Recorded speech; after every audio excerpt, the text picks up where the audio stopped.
अस्सलाम वालेकुम beautiful people, how are you all. उम्मीद है आप सब खैरियत से होंगे और अल्लाह के फजलो करम से ठीक ठाक होंगे।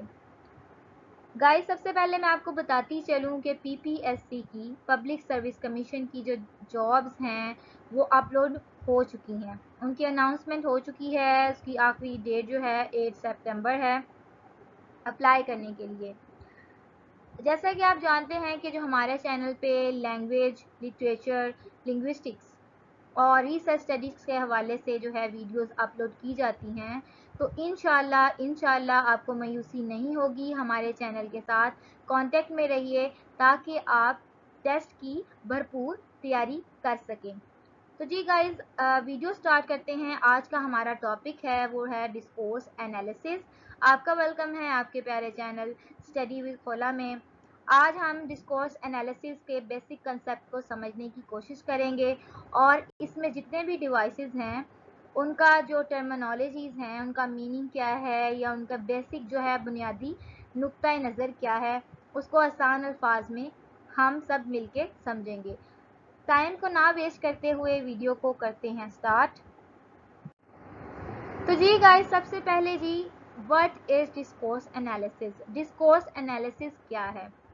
Discourse analysis is usually defined as the analysis of language beyond the sentence. Discourse analysis जो है ये आम तौर पर जो एनालिसिस होता है लैंग्वेज का, इसको कहा जाता है सेंटेंस के अंदर एक हिडन मीनिंग होता है जिसको समझने की कोशिश की जाती है और उसको डिस्कोर्स एनालिसिस कहा जाता है। इसकी दूसरी डेफिनेशन देख लेते हैं। It is concerned with the study of language in text and conversation. तो जी गाइस, टेक्स्ट और कन्वर्सेशन में जो लैंग्वेज की स्टडी जब आप करते हैं, जो टेक्स्ट और कन्वर्सेशन में जो मीनिंग समझाने की कोशिश की जाती है या समझा जाता है, जब आप किसी एक टेस्ट को लेते हैं, जैसे कि फॉर एग्जांपल आप थिंग्स फॉल अपार्ट लेते हैं, नॉवल को, जो ई.एम. फोस्टर ने लिखा है और इसकी वीडियो चैनल पे ऑलरेडी मौजूद है। तो जब आप इसके टेक्स्ट का एनालिसिस करेंगे, इसकी लैंग्वेज को समझने की कोशिश करेंगे, इसके डायलॉग जो डिलीवरी है उसके अंदर जो राइटर है वो रीडर को क्या एक्सप्लेन करना चाह रहा है, तो इसको हम डिस्कोर्स एनालिसिस कहेंगे। यहाँ पे जी एक ब्राउन एंड योल ने 1983 में एक वीडियो और एक बुक में इसकी एक डेफिनेशन जो है बताई, वो कुछ यूं है। Discourse analysis is the analysis of language use. ये एनालिसिस होता है जी बेसिकली लैंग्वेज के इस्तेमाल का। ये इजी डेफिनेशन है। यहाँ पे आपने जो है 3 डेफिनेशंस देखी। डिस्कोर्स एनालिसिस जो है टेक्स्ट को आप देखते हैं कि टेक्स्ट के अंदर जो सेंटेंस है या कन्वर्सेशन है या डायलॉग डिलीवरी क्या है, इसके अंदर बेसिक इसके कंसेप्ट को समझना ही डिस्कोर्स एनालिसिस कहलाता है। अब जी सवाल आता है, why we should study discourse analysis. इसका जवाब कुछ इस तरह है। अगर आप लिंग्विस्टिक हैं या अगर आप एजुकेटर हैं या आप क्रिटिकल एनालिस्ट हैं, 3 तरह के बंदे हैं, 3 तरह के इनके किस तरह से वो इसको इस्तेमाल करेंगे डिस्कोर्स एनालिसिस को। पहला जी, linguistic. As linguistic to find out how language works to improve our understanding of an important kind of human activity.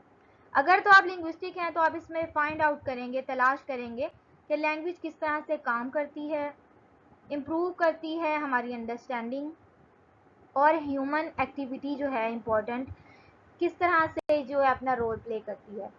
अगर आप एजुकेटर हैं, an educator to find out how good text works, आप देखेंगे जी जो अच्छी टेक्स्ट है वो किस तरह से काम करती है। In this way we can focus on teaching. इस तरह से आप फोकस कर सकेंगे टीचिंग पे और अपने स्टूडेंट्स पे। These writings and speaking strategies, ये जो राइटिंग और स्पीकिंग स्ट्रैटेजीज हैं ये हेल्पफुल साबित होंगी।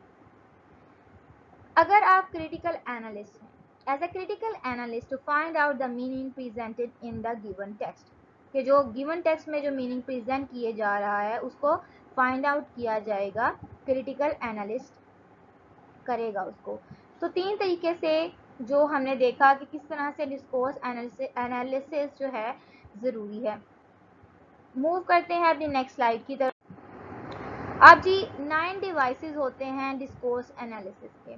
पहला जी coherence, second one is coherence, third parallelism, four conversational analysis, 5 turn taking, 6 speech event, 7 cooperative principle, 8 hedges and 9 background knowledge. जी यहाँ पे आप स्क्रीन पे आपके नज़र आ रहा होगा जी 9 किस्म के डिवाइसेस हैं। अगर आपसे पूछा जाए कि डिस्कोर्स एनालिसिस के कितने डिवाइसेस हैं, तो वो जो है नंबरिंग में 9 है। इनको हम वन बाय वन इनका जो बेसिक कंसेप्ट है उसको समझते हैं, ताकि अगर आप में टेस्ट में अगर इस किस्म का कोई क्वेश्चन आए तो आप उसको बआसानी सॉल्व कर सकें। फटाफट आपके माइंड में पूरा कॉन्सेप्ट आएगा तो आप इंशाल्लाह उसको ज़रूर सॉल्व कर सकेंगे। पहला जो है डिवाइस पर coherence, the grammatical and lexical relationship between different elements of a text which hold it together। Grammatical का और लेक्सिकल का जब रिलेशनशिप होगा बिटवीन, दरमियान, different elements of a text, एक टेक्स्ट के डिफरेंट एलिमेंट्स में जो उसको इकट्ठा करके रखेगा उसको कहा जाएगा जी कोहेरेंस। जिसकी एग्जांपल कुछ यूं है, water strides walking on water.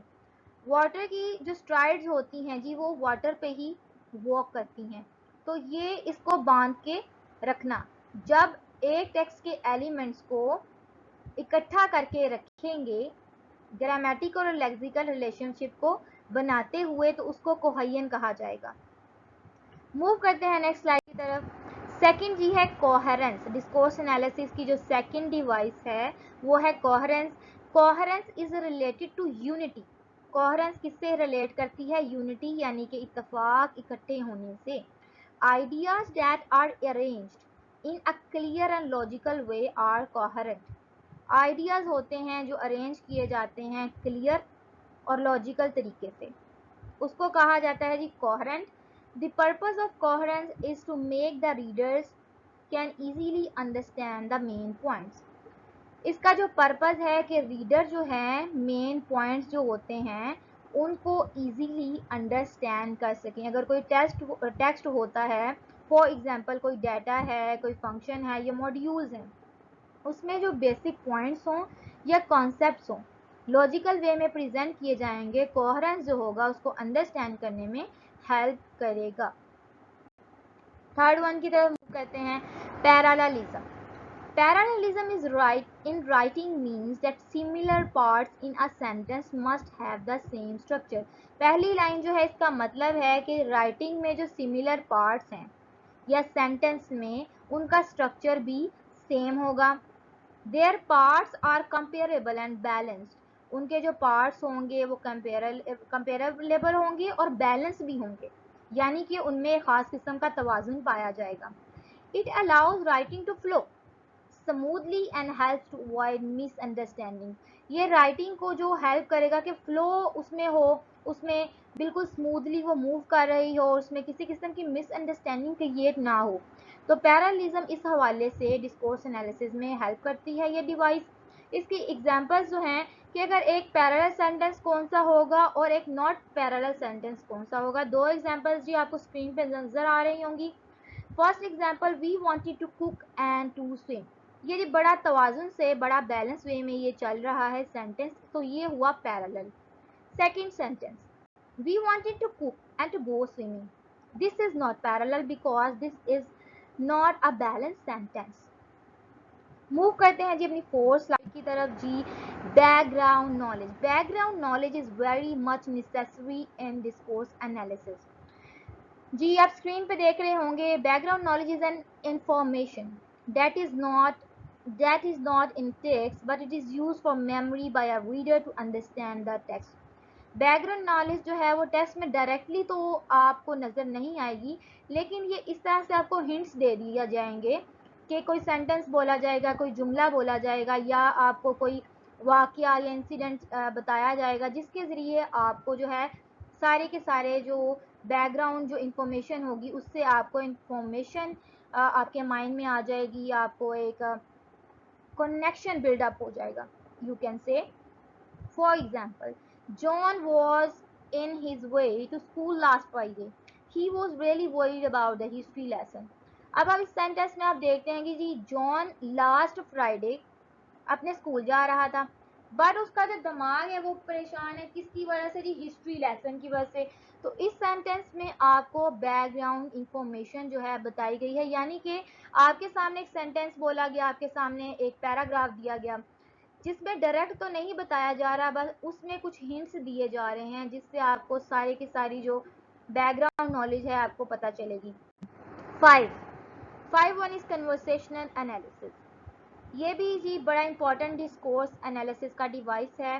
Conversation analysis in approach to study of social interaction embarrassing both verbal and non verbal conduct in situation of everyday life.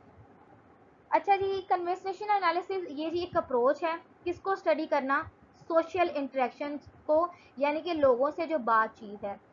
Embracing, इसमें दो चीज़ें आ जाएगी, वर्बल भी एंड नॉन वर्बल भी, ठीक है।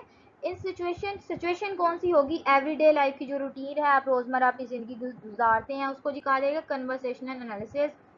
अ conversational analysis is an exchange of thoughts and ideas between two और more people. ये आप लोगों से क्लास में भी बातचीत में अपने आइडिया डिलीवरी कर सकते हैं, फेसबुक, व्हाट्सएप, सोशल मीडिया, ये इसकी डिफरेंट एग्जांपल्स ली जा सकती हैं जहाँ पे आप अपनी कन्वर्सेशन को एक्सचेंज करते हैं एक दूसरे के साथ, 2 या 3 मेंबर्स जो हैं डायलॉग डिलीवरी करते हैं। जो है इसमें जो टर्न टेकिंग है, turn taking is a term for the manner in which conversation normally take place. ठीक है, इसमें क्या होता है जी, कन्वर्सेशन जो टेक प्लेस करती है 2 या 2 से ज़्यादा अफराद में। फॉर एग्जांपल, एक पार्टिसिपेंट कहता है जी हेलो, फर्स्ट पार्टिसिपेंट, सेकंड कहता है जी हाय, फर्स्ट पार्टिसिपेंट कहता है how are you, second participant कहता है आई एम फाइन थैंक्स। तो इस तरह जी इनकी कन्वर्सेशन जो डेवलप हुई, एक ने दूसरे को बुलाया, दूसरे ने आगे से नेक्स्ट जो है बात स्टार्ट की। तो इस तरह नॉर्मली जो है टर्न टेकिंग जो है इस तरह टेक प्लेस करती है। इसमें आप कह सकते हैं कि it involves many kind of behaviours in addition to speech. बातचीत को जब बढ़ाना होता है या आगे लेकर जाना होता है तो इसमें ये बहुत ज़्यादा हेल्पफुल होती है। फॉर एग्जांपल आई कांटेक्ट, लोगों से बातचीत करते वक्त उनसे आई कांटेक्ट जो है बना के रखना इम्पॉर्टेंट होता है, ताकि आप उनको महसूस हो कि आप उनसे बातचीत में इंटरेस्टेड हो या उनकी तवज्जो से बात सुन रहे हैं। हेड मूवमेंट, अगर आपसे कोई बात कर रहा है, आप स्टिल उसको देख रहे हैं, आप कोई शो नहीं कर रहे कि आप सुन रहे हैं, तो ये जी कन्वर्सेशन में अच्छा नहीं समझा जाता। तो इम्पॉर्टेंट एलिमेंट होते हैं आई कांटेक्ट और head movement in turn taking. 7. Hedging. Hedging language is also known as cautious language or vague language. Hedges words and phrases are the things we write and say in order to soften our words, to make them less direct, and to limit or qualify claims and statements we can make.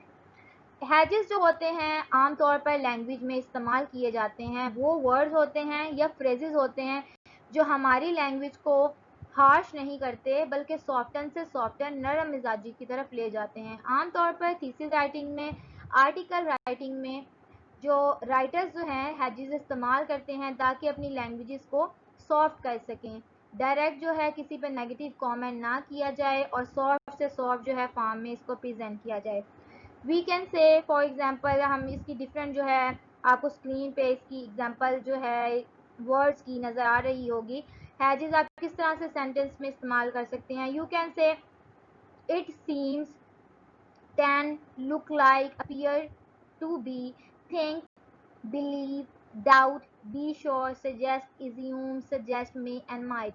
ये जो है, ये जो words आप screen पे hedging आपको नज़र आ रहे हैं, इनसे ये होता है कि आप जी श्योरिटी नहीं है, it may be, it seems, assume, like ये जो आप सेंटेंस स्ट्रक्चर डेवलप करते हैं उसको सॉफ्ट कर देता है, हार्ड से अलहदा करके सॉफ्ट की तरफ ले जाता है। तो हैजेस जो है डिस्कोर्स एनालिसिस का इम्पॉर्टेंट डिवाइस है जो लैंग्वेज राइटिंग में या क्रिएटिव राइटिंग में बहुत ज़्यादा हेल्पफुल होता है।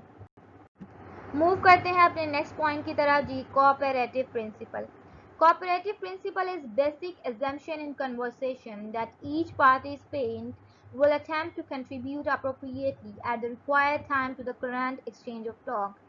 इसमें ये होता है कि बेसिक अजम्पशन है कन्वर्सेशन में कि जो हर पार्टिसिपेंट होता है उसको लैंग्वेज में कंट्रीब्यूट करना चाहिए अच्छे तरीके से।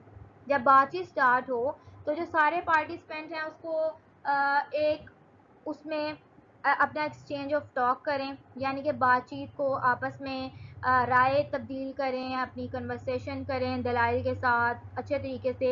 इसकी एग्जांपल इस तरह से ली जा सकती है कि जब कोई लैंग्वेज रिलेटेड कन्वर्सेशन स्टार्ट होती है तो वो भी रेलिवेंट होनी चाहिए, क्लियर होनी चाहिए, उसमें कोई भी एम्बिग्विटी नहीं होनी चाहिए, गैर वाज़ेह नहीं होनी चाहिए। Do not say what you believe to be false, वो बातें मत कहिए जो गलत आप समझते हैं कि वो गलत हो सकती हैं। Make your contribution as informative as is required, अपनी जो मालूमात हैं आप अपनी किसी को शेयर करते हैं तो वो इंफॉर्मेटिव होनी चाहिए, लोगों के लिए हेल्पफुल होनी चाहिए, क्लियर होनी चाहिए, टॉपिक से रिलेटेड होनी चाहिए, ताकि अगले को भी समझ आ सके और आपकी जो कंट्रीब्यूशन है वो लोगों को उसको हेल्प हो उनकी।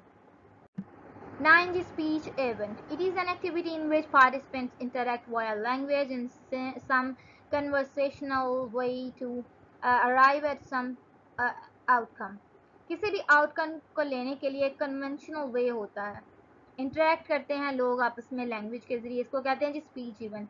स्पीच एक्ट की दूसरी डेफिनेशन जो आसान लफ्ज़ों में ऑस्टन ने 1962 में प्रेजेंट की वो कुछ यूँ है, आपको अपनी स्क्रीन पे नज़र आ रही होगी।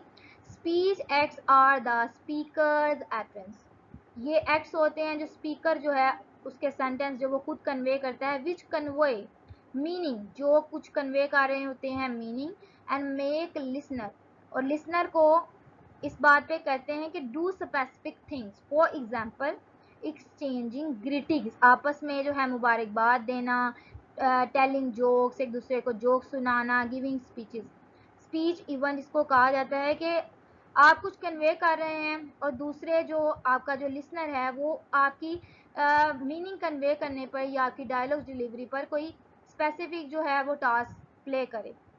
ठीक है, आप किसी को जोक सुनाते हो तो वो आगे से स्माइल पास करेगा या लाफ करेगा, तो ये जो उसका स्पेसिफिक थिंग जो है वो करना होगा, एक्ट करना होगा उस पर। ठीक है, गिविंग स्पीचेस, आप स्पीचेस देते हो मोटिवेशनल, जो अगर उस पर कुछ असर होता है तो वो उसकी स्पेसिफिक जो है एक्ट होगा आगे लिसनर का, इसको स्पीच इवेंट कहा जाता है। Thank you so much guys. अगर आज की वीडियो आपको पसंद आई हो तो काइंडली चैनल को सब्सक्राइब कीजिए, लाइक कीजिए, कमेंट कीजिए। आपके कमेंट्स बहुत ज़्यादा मोटिवेशन देते हैं कि हम जो है बहुत ज़्यादा मेहनत करें अपनी वीडियोस पे। उम्मीद है हमारी वीडियोस आपको पसंद आती होंगी। अपनी दुआओं में याद रखिए गाइज, मिलते हैं न्यू वीडियो के साथ। अल्लाह हाफिज़।